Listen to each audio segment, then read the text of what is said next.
Hello and welcome. I am Snyder from Snyder's Sunshine Art Studio, where creativity shines into your world. With over 20 years of public school teaching experience, I bring step-by-step art instruction and ready-to-use art lessons to spark creativity in students and offer art teachers a much-needed reprieve. Let's create something wonderful together. Hello, it's A.M. Snyder from Snyder's Sunshine Art Studio, where creativity shines. So, there was a video that I produced that I did paper cuts, and I called them snowflakes, with the disclaimer that they were not 6 points. So this video, I'm going to explain how to make the 6-pointed snowflake. So the other video, even though it was labeled snowflakes, they look like snowflakes, and they were made out of cut white paper. They were paper cuts that were very pretty anyway. Now, I know that some will be like, well, they're not snowflakes because they don't have the 6 points. I did say in the video that they are not going to be the actual scientific snowflakes, but today I decided to film a different video for the 6-pointed paper cut snowflake, and we're going to start off the same way. We have our rectangle, and we have a short side and a long side and a short side and a long side. I'm going to take the short side and line it up with the long side. I'm going to take the left corner and curve it over so the short side lines up with the long side, just like that. That's going to produce a square from the rectangle. You could trace the edge, open it, and cut it, but for time, I'm just going to slice it right up the side.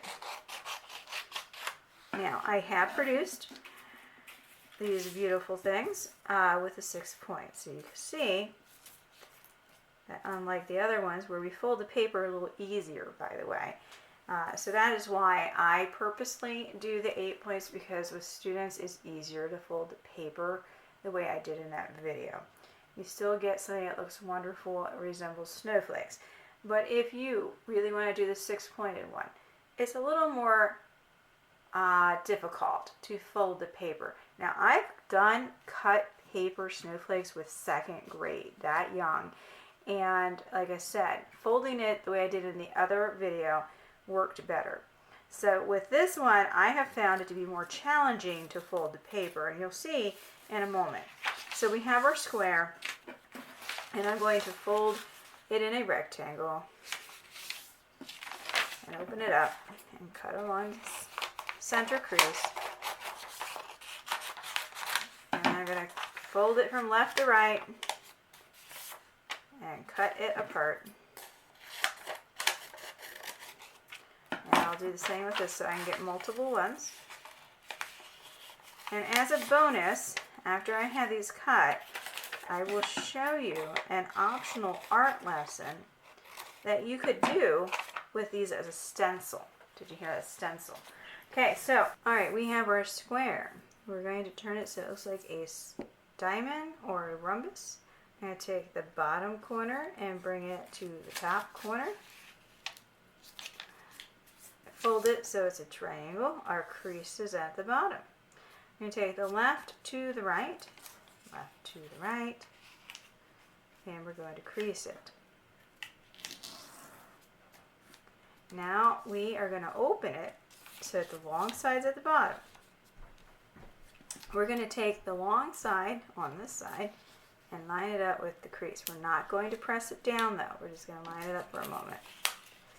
We'll bring this side over, and then they're kind of matchy there. We're going to go beyond each of them and pull it into this little cone or little pocket. Now, here's the tricky part. The part why I don't like to teach this to young children, because it is all about trying to hold this small paper in their fingers, and then they have to tug and pull and really manipulate it. So our crease is right here, and where this creates a V, it intersects, we're going to line that up with that crease right there. And then we're going to smash it. And we're going to cut all of that off in a curve. So now it's pizza pie slice, pizza pie slice. The next thing we're going to do is we're going to draw on the straight edges, not the curvy side. We're going to go in and we're going to draw whatever it is that we're going to cut out. My pencil has glue on it. We're going to go in, draw, and come out. Come over here, in, draw, come out, in, draw, come out, and draw and come out. Now I'm going to go all the way in here and do something like that. I like it. Okay, none of my lines are touching. That's really close, so I'm going to fix that when I go to cut it. You could always erase it and fix it, okay? It's really close. Okay, so now I'm going to cut. Super careful by putting the paper in the back of the scissors where it's usually sharper.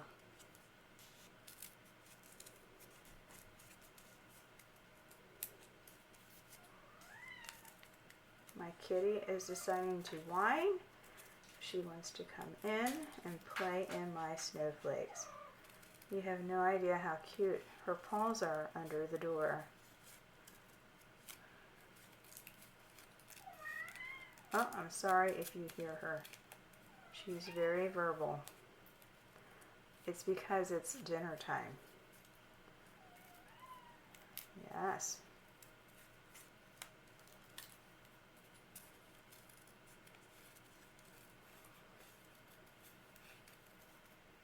Okay.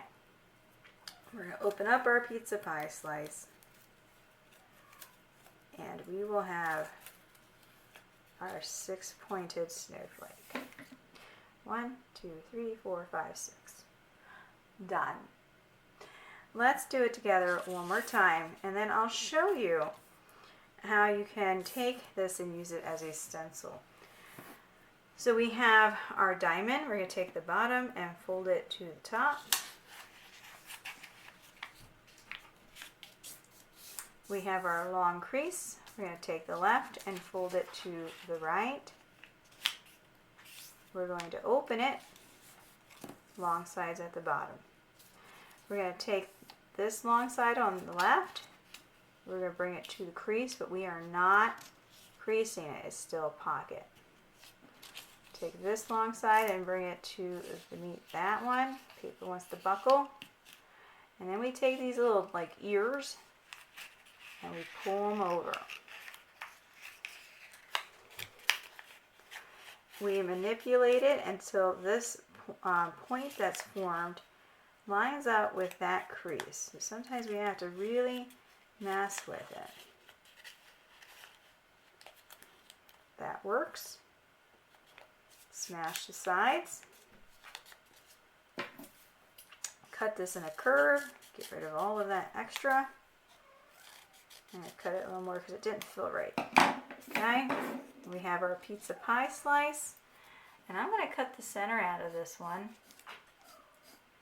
So that's the center, the point on the pizza pie slice.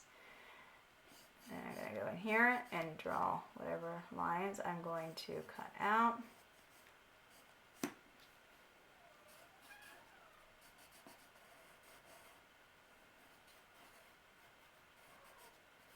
I think I'm going to do that.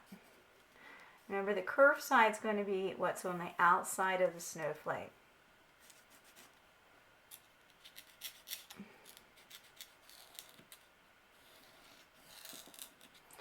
Okay, and now we're going to cut.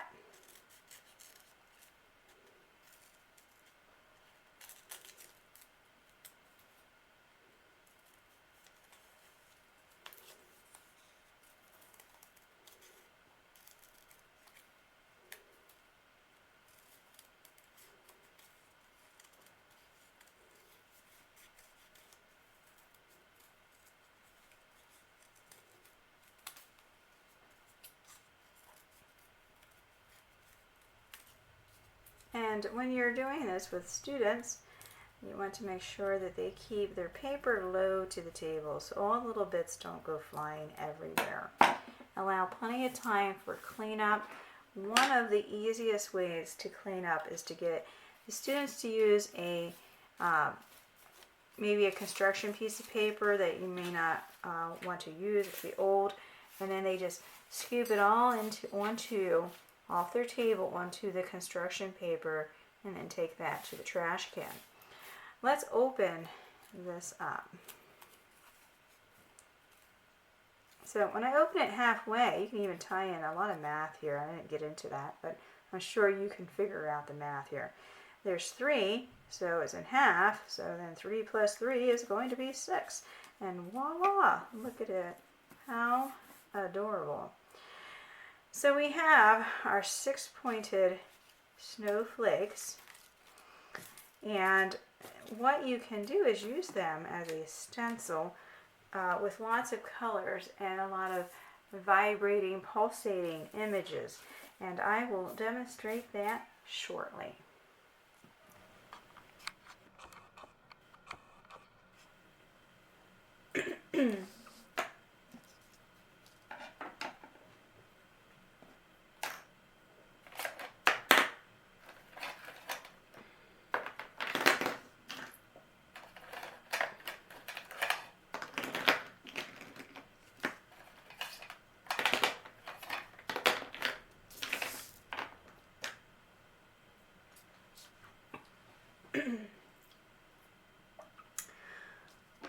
So here is the bonus that you could do with Papercuts, especially with these snowflakes. You could take, now this one I cut out of a cardstock or a tag board. It would be more difficult for students to cut this, but you could have them use colored printer paper. It'll be a little more fragile, but if they take their time, they'll be totally fine, and it won't make the paper as thick to cut. So you have some options there. You play around with it, you have the students do it, you realize it doesn't work, you just try it, the other paper. So I'm going to take my stencil now that I made and lay it down here, and I'm going to trace very carefully the inside shapes. Again, we could connect this to many different concepts in art. We could connect it to radial bounds, we can make connections to math, and we could talk about shapes as well, even science, because of the snowflakes. So it's a multi-content kind of art project.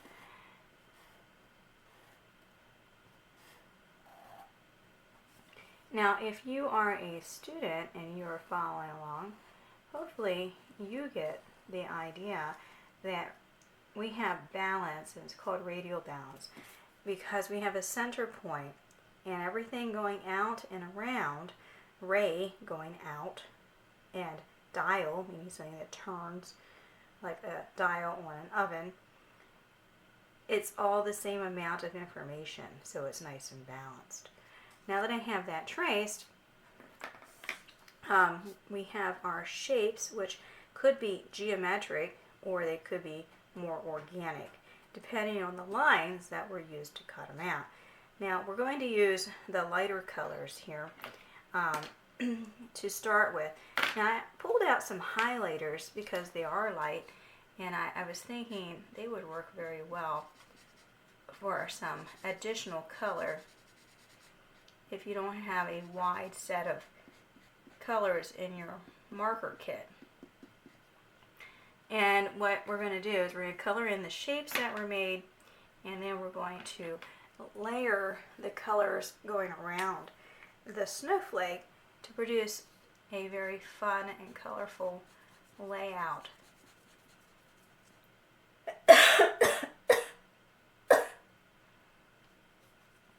Or composition.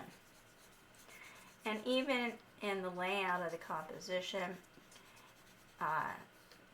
it could be a conversation or some insights here about odd numbers versus even numbers when we are placing the objects in our drawings. And even the idea that this is asymmetrical balance once I produce this artwork. Even though I have radial balanced items, it's asymmetrical because the information is not exactly the same on both sides, but there's the same amount of information. This snowflake and this amount of information is balanced by the same amount of information over here. If I put my hand here, we will see this information is going to be balanced by this information, and this information is balanced by this information. So the amount will help keep it balanced. It's not the exact, it's not symmetrical, it's not radial. Now that I did that, I'm going to take another color and we're going to go around the outside. Now it is up to you if the bands of color are going to be wide or narrow. Wide or narrow.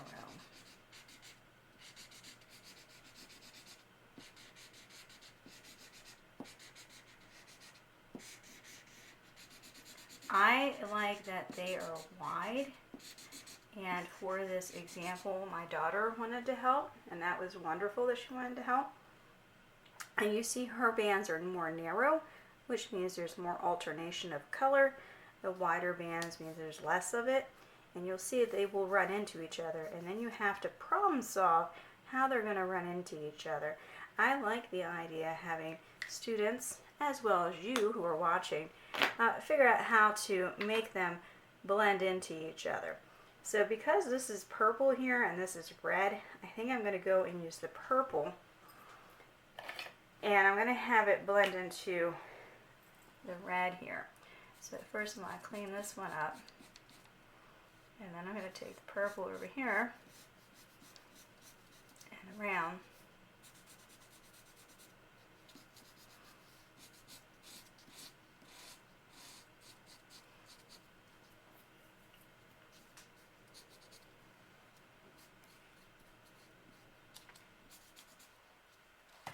Turn my paper to be easier for my hand.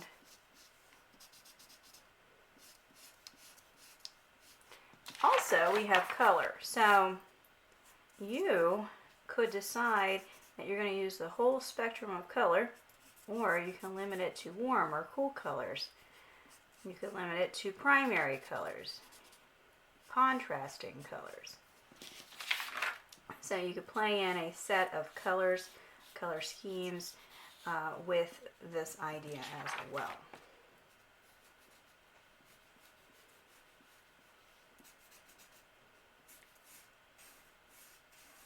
Now, I honestly know that this is not as neat as I would like it, but as a teacher, I try not to make it as neat as possible because I know that students will then think or get stressed.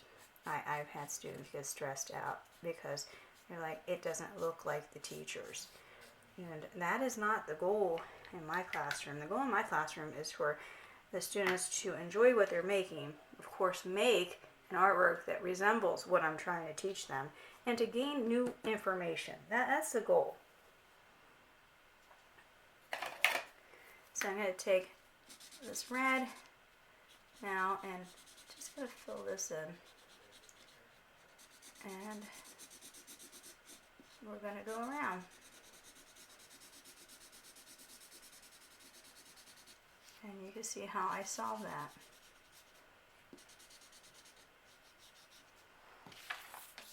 We go around and around.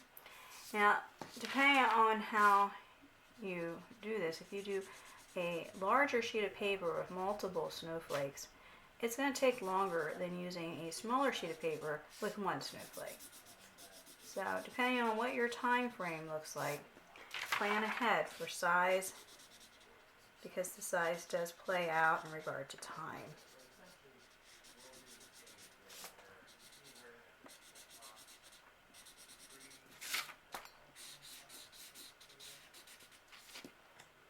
Now, these over here I traced with a Sharpie pen. You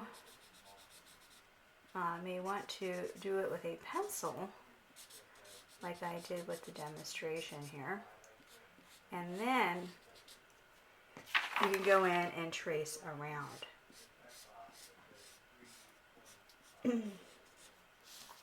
So in the end, this is all going to be in a red outline, and then I'm going to go out and out. So as mentioned, I can now trace, just to demonstrate here, I'm thinking I'll trace it with blue.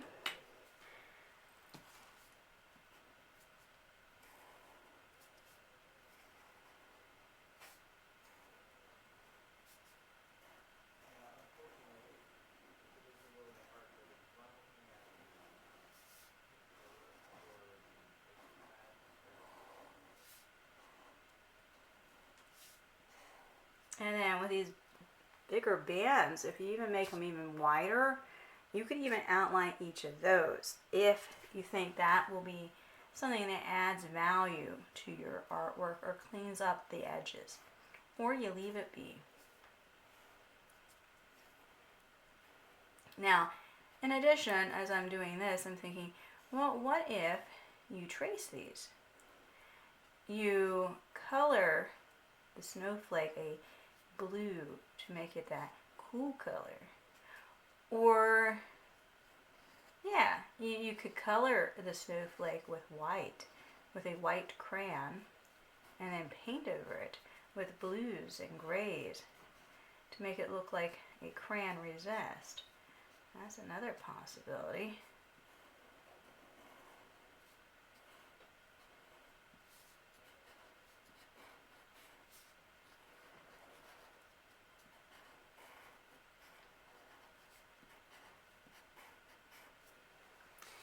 All right, well, I have another example, and I will pull that out so you can see it. So I went ahead and added some more color to the snowflake radial balance asymmetrical composition here, as mentioned a moment ago.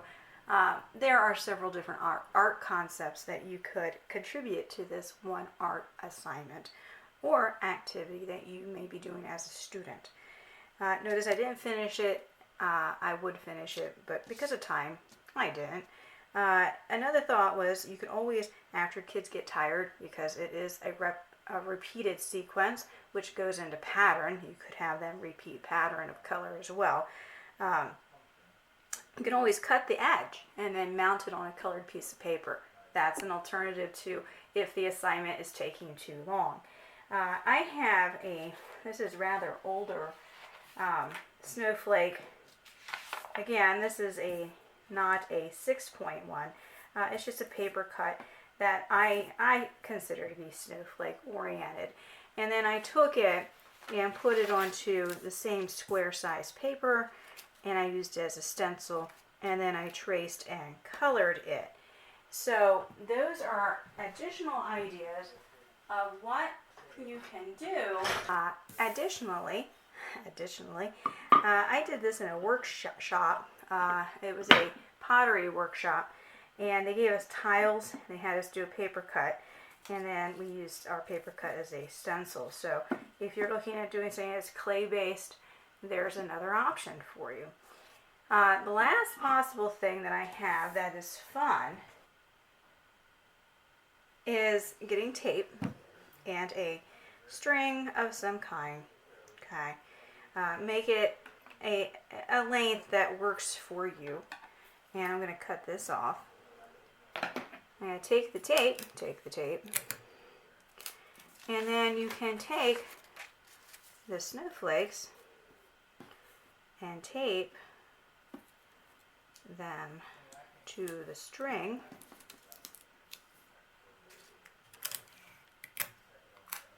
And then you have this dangly decoration that could be hung up for the winter season or Christmas season, depending on when you do this.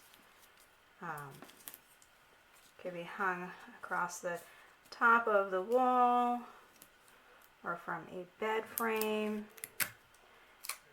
I know in my house we have one across the wall. We did them during COVID, and so I have them on the string. My fingers are dry, so it's sticking to me. And then I can take and add an additional one. So there's one dangling there. And then you can tape them to each other. I'm taping it to the table, so I'm going to undo that. But then you have this fun decorative snowflake banner that you can hang. You can also just dangle somewhere. It looks very lacy and fun. So there is some additional ideas for you with our 6 pointed paper cut snowflakes. If you wish to revisit the paper cuts I did with the 8 points, you can always take those and do the same thing I showed here with our markers and stencils that are very enjoyable. Thank you for joining me, A.M. Snyder, at Snyder's SunshineArtStudio.com, where creativity shines and art lessons give art teachers a reprieve, hoping to spark creativity in the students that are watching and beyond. Until next time, bye-bye.